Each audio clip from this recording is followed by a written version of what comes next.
Now, I know what you're thinking. You're thinking, oh, I just want a custom keyboard, but they're all so expensive, and I don't even know where to start. Well, howdy hey, I'm Hipyo Tech, and what if I told you that luxury keyboards just got budget?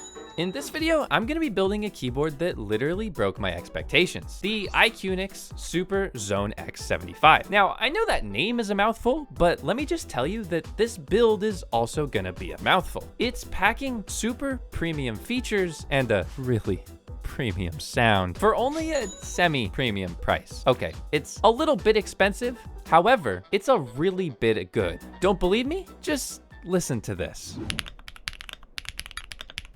Now, that sounded absolutely incredible, but guess what? That was entirely stock. So let's talk about that. Oh yeah, you're probably wondering, what's going on with those weird little metal sticks? Well, that's the incredibly unique gasket mounting system that this board uses. We'll talk about that later as well. Now, the stream that I did on this keyboard was sponsored.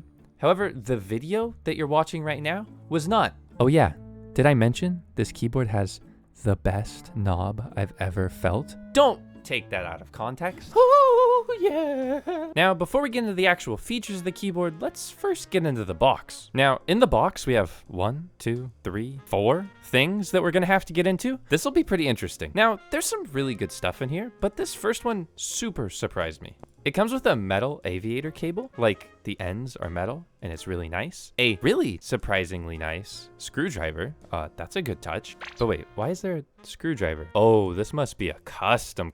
And lastly, a very hefty keycap and switch puller with the type of switch puller I actually like to use. Now, in box number 3, it was a little bit more interesting. Now, pretty quickly I realized that this was gonna be a little bit more interesting than your typical keyboard. There's these metal stir sticks, which we'll come back to later, foam gaskets, and stabilizers that already came pre-assembled. Okay, I guess we'll get to those soon. There's also this very bizarre squishy thing, which I assume you could put your lube in. No ideas. There's also an option for $20 to get an aluminum keycap. I think this is neat, but definitely not my thing, so I guess get that if you want. And oh, a wireless dongle, so we're getting wireless here. Now, these weird little pizza tables are actually the coolest part of the board, and we'll look at those later. Now, I promise we'll get to building the keyboard soon, and the first step of that is looking at the plate. Now, the default plate that comes with the keyboard is made out of FR4. If you want to change up your sound and feel a little bit, you can pay an extra 20 bucks and choose a different plate, but honestly, FR4 is pretty fine. You'll kind of hear it in the sound test. And hoo-wee, what is this? That is foam. But actually not as much foam as I was expecting. Now, generally when you get a keyboard nowadays, they stuff it with every kind of foam imaginable, but this is honestly pretty tame. Speaking of tame, the PCB with flex cuts. I know we're still not looking at the case yet, but all of these features, like this hot swap PCB, make it a very good package. This means that when you build it, you won't need to solder, and the south-facing LEDs mean that, oh, does this mean RGB? Now, as promised, let's talk about this case and the keyboard's price. Now, the biggest con about this whole entire thing is that it's a group buy. This means that if you buy this keyboard, well, you're gonna have to wait until October to get it. Now, iqunix is a very expensive, but decently reputable brand in the keyboard community, so I'm not worried about them fulfilling this. Now, I know what you're thinking, Hipyo, what is the price? Well, it starts at 235 bucks. Now, this keyboard is definitely more expensive than things like the Drop Sense 75 or the Mons Geek M1, but I do think the build quality here actually represents something closer to a more premium keyboard, the ones that used to cost like $400 or $500. So, and oh, speaking of which, this knob is so good. Why is it so squishy? I actually love that so much. Ignore the bug, by the way, ignore the bug. Please don't go comment. Please, Hipyo, rescue the bug. We need the bug to be saved because he's already dead by now. Yeah, I don't know. I'm like weirdly attached to this knob. Don't take any of that out of context. Now, this keyboard is fully aluminum, which is great.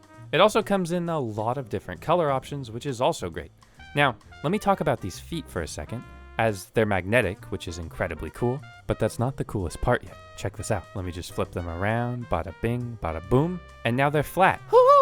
Yeah. And now after all of that, it's time to start building the keyboard. And the disassembly was the easiest thing I've ever seen on a custom keyboard.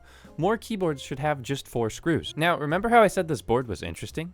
Well, it actually seems like most of the case is happening with the top housing. Now, a lot of people really like top mounts because it gives your keyboard a unique sound and feel.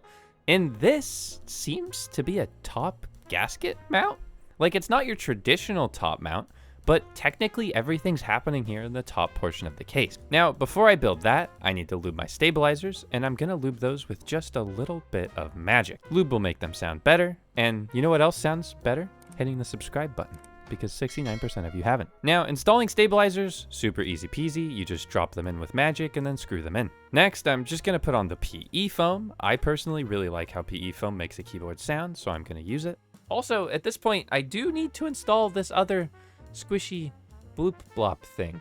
I kind of forgot to install that. Now, apparently these squishy bloop blop things are like spacebar dampeners. Hopefully that gives a nice little dampened sound to my spacebar. Now, at this point, I have the plate and the PCB all together. Also, by the way, the PCB is hot swap. Hot swap is great because it means you don't have to solder your keyboard. But what's a keyboard build without switches? Well, these are the honeycomb linears from Keybfront.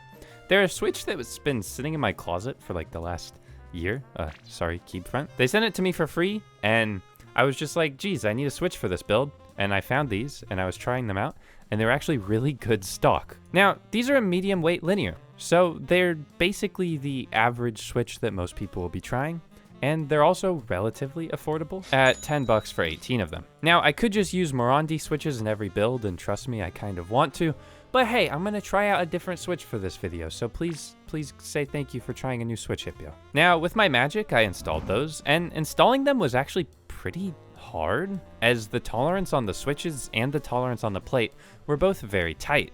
This meant that I had to push very, very hard to install them. They don't even know that my thumbs hurt right now. Now, next is the part that I've actually been dreading the most. We'll get to how good this board is gonna be soon, but first, we have to struggle a little bit. This is where I'm actually a little bit confused, as this board has been super premium up till now, but they decided to opt for Poron Gaskets. Poron Gaskets aren't inherently not premium. However, they're also infuriatingly annoying to apply to a keyboard. In this respect, that actually makes it so I never, ever, ever want to see these in a keyboard ever again. Use sock gaskets. Stop using Poron Gaskets, please. Now, putting these on, you just have to very delicately put them on, and don't mess up, because if you mess up, that would be so awkward if you messed up. You wouldn't want to do that. And then repeat it for all of these. 2 hours later. Now, ignoring the fact that I literally just went insane putting those on, it wasn't bad. It was fine. There was nothing bad that happened putting those on. I didn't go insane. I didn't scream to the heavens, they can't keep getting away with this. Now that we've done that, it appears that we're getting much closer to finishing this keyboard. Now, here's where this keyboard build starts to get very, very weird. It's been basically like a normal keyboard build this whole time, but remember how I was talking earlier about how the keyboard is almost like an all-top case? Well, yeah, it is almost like all-top case. And you're probably thinking, Hipyo, it's a gasket mount, but there's nowhere for the gaskets to sit on the bottom. We'll get to that in just a second. So I'm gonna put in the knob cable. There we go, easy. No problems there. Now, with this, if I flip this keyboard back over, he's falling out. There's no gaskets happening there. I'm gonna tell you that right now. These are aluminum gasket holders. With these aluminum gasket holders, I'm going to install them over the gaskets here. All right. Now, I've installed all of these, and there's a couple things that I still want to do. And I've got this foam, which goes here. Connecting the batteries, there's 2 battery cables on the wireless version. Oh, it's lighting up. It's lighting up. Well, I already have a light on, which means that I didn't fry the PCB. So now the keyboard, very solid. I don't hear any shaky. I don't hear any bing bong. Now already I'm pretty excited about this keyboard because the switches are feeling good, and that top gasket flex is actually really impressive. Like, I was expecting it to do nothing, but guys, look at that. Wow. Now, continuing the trend of things that I found in my closet, let's check out some keycaps. And in this case, I have Polycaps, hold on. Polycaps Galaxy. See, when you keep things in your closet, you forget what they are. This is a double shot PBT keycap set from Kinetic Labs. They also sell Polycaps Hippo, my keycap set. Now, I'd say these are like a mid-priced keycap set, as they come in at $64 US. And the double shot PBT means that they're slightly less quality-wise than the die sub PBT. Also, I'm biased and I prefer die sub PBT. But if you don't care about any of that, hey, they're pretty colors. Pretty colors are pretty. Now, I think this is gonna give the keyboard a kind of clacky sound, so with a little bit of magic, and I forgot to cut the second shot of the magic, I've put on the keycaps. Now, to turn on the RGB, all I had to do is press FN and Z, and ooh, this is epic gamer time. Now, RGB is not something I typically expect in a premium keyboard, but honestly, why not? Like, I feel like if you're paying a premium, it should have RGB. It shouldn't have no LEDs just because you paid more. Is this just a Hipyo specific rant thing?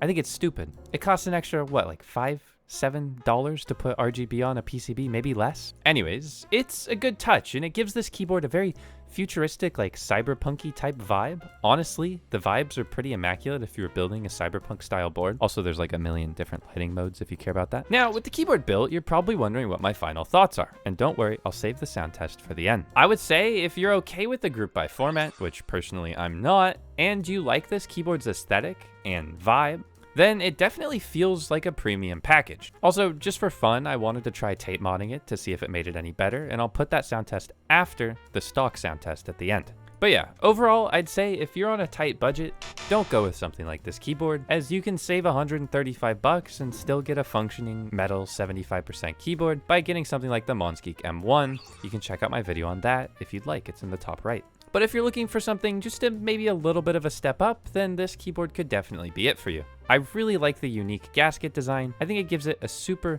nice feel and a pretty darn good sound. Anyways, this video is a little bit slower paced than normal, so if you like that, then please leave a comment saying, hey, I like it when you take it slow, Hipyo.